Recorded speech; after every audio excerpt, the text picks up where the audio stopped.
Welcome back to New Rockstars. I'm Erik Voss, and this is a breakdown of Top Gun Maverick. As much as I love analyzing Marvel and Star Wars here, as a military brat from a family full of Navy pilots, this highway back to the danger zone was the most fun I had in a movie theater this year, with fun callbacks to the 1986 Tony Scott film and a mission that is essentially the Star Wars trench run. So let us break down all the cool stuff you missed. The film opens with the same exact text that opened the 1986 film, The History of the Fighter Weapons School, except now it includes and women, and instead of cutting to Top Gun, we cut to Top Gun Maverick. We also have the same iconic Harold Faltermeyer theme music. This movie's director, Joseph Kosinski, uses the same aircraft carrier flight deck imagery, except instead of A-6s and F-14s from the 86 movie, we now see F-18s and F-35s. And we quickly switch to Kenny Loggins' Danger Zone. I can't believe it took nearly 2 minutes to get there. I nearly walked out. We start with Captain Pete Mitchell, Maverick, in his Mojave Desert hangar repairing a World War II P-51 Mustang, which in real life is Tom Cruise's own personal airplane. That madman Tom Cruise insisted all of the action in this movie was shot with real aircraft, no CGI,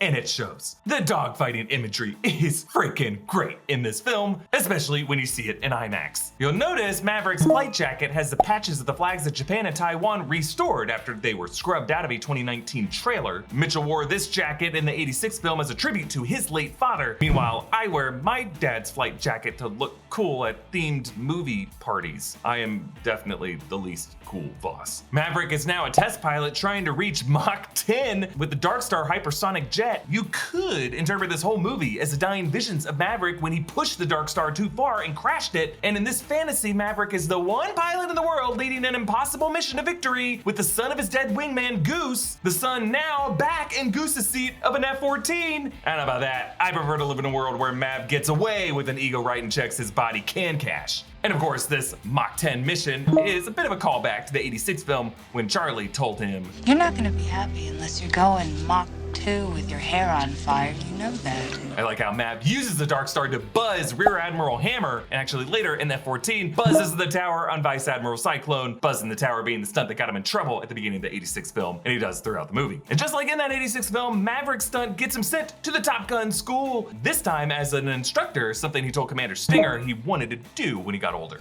Where do you think you want to go? I thought of being an instructor, sir. Top Gun? Yes, sir. God help us. Once he gets back to San Diego, he once again tries to outrun a jet on his motorcycle. In the 86 film, it was an 85 Kawasaki Ninja, this time a 2019 Kawasaki Ninja H2 Carbon. At the bar, he meets Penny Benjamin, played by Jennifer Connelly, the same Admiral's daughter mentioned at the beginning of the 86 film. With a history of high-speed passes over 5 air-controlled towers and 1 Admiral's daughter. Penny Benjamin. If you listen close to the music playing in the scene, it's David Bowie's Let's Dance. Back in the year 1986, while Tom Cruise was in Top Gun, that same year, Jennifer Connelly was in Labyrinth dancing with David Bowie. Penny lives in the same San Diego neighborhood and house where Charlie lived in the 86 film. At the end of that movie, she drives a classic Porsche, just like Charlie did, because Maverick will only f women who drive this car.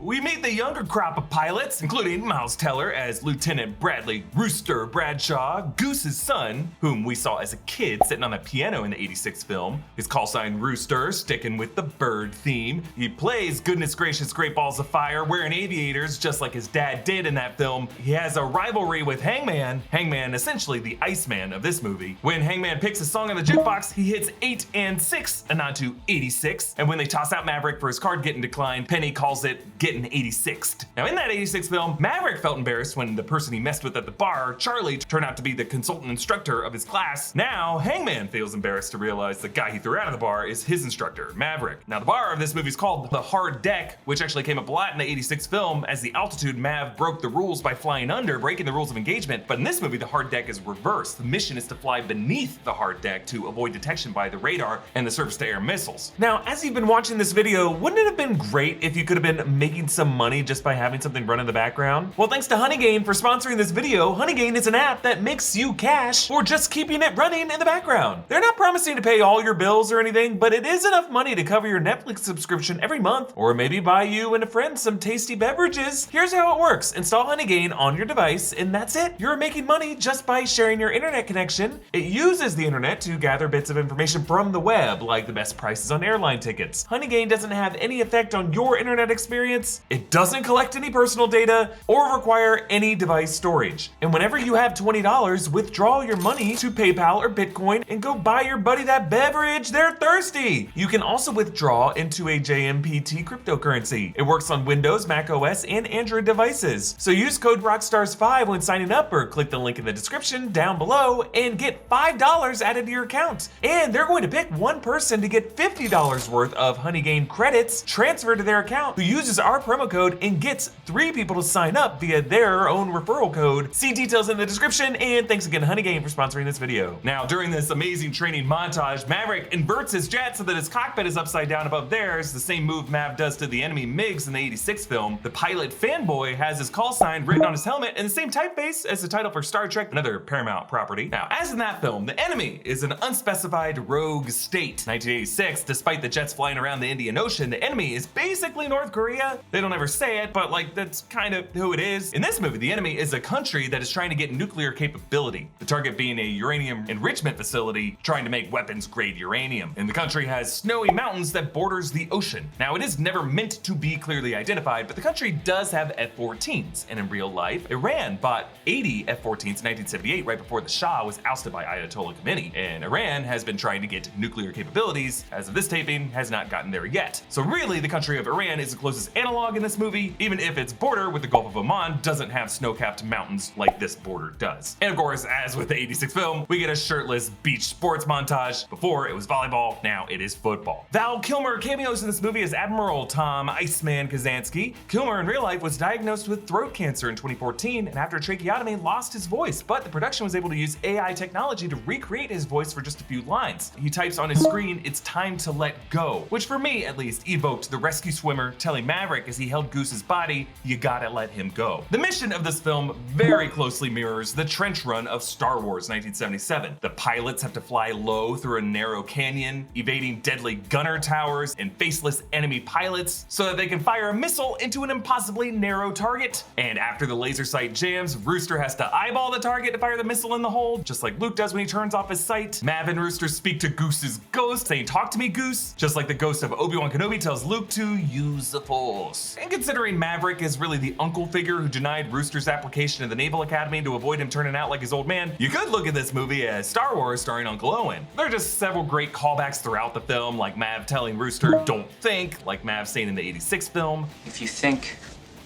you're dead. And after they crash in enemy territory and steal an F-14 and end up in a dogfight with Rooster sitting in Goose's seat in the same kind of aircraft, Rooster says this line to Mav, "Come on, Mav, do some of that pilot shit," which is the same thing Goose tells Maverick in the 86 film. And then when they get the drop on the enemy fighter, Mav says, "Too close for missiles, switch into guns," and we get this close-up of Mav switching the thumbstick from missiles to guns, and there's a sticker label on that stick saying missiles and guns, which is hilarious because this is not how an F-14 interior is actually set up. They just directly copied the 1986 movie prop F-14 controls from that movie where they had put a sticker in there. They just used the same kind of shot so that you knew when he was switching. And in the climax of the film, the way Maverick in the 86 film had to hold back initially on the mission and then later join in to assist Iceman in the dogfight, now Hangman completes his arc of not leaving his wingman out to dry by saving Mav and Rooster here in this dogfight. And then in the final scene of the film, before Lady Gaga comes in with her song, we see Mav back repairing his P-51 Mustang, except now you can see his flight helmet sitting on the shelf of his hangar, a little detail signaling the man has finally retired. If you're new here to New Rockstars, we love to break down and analyze all the best movies, everything you love, so be sure to subscribe to New Rockstars here on YouTube, and you can follow me on Instagram and Twitter at EA Voss. Be sure to follow New Rockstars on socials as well. Thank you so much for watching. Bye.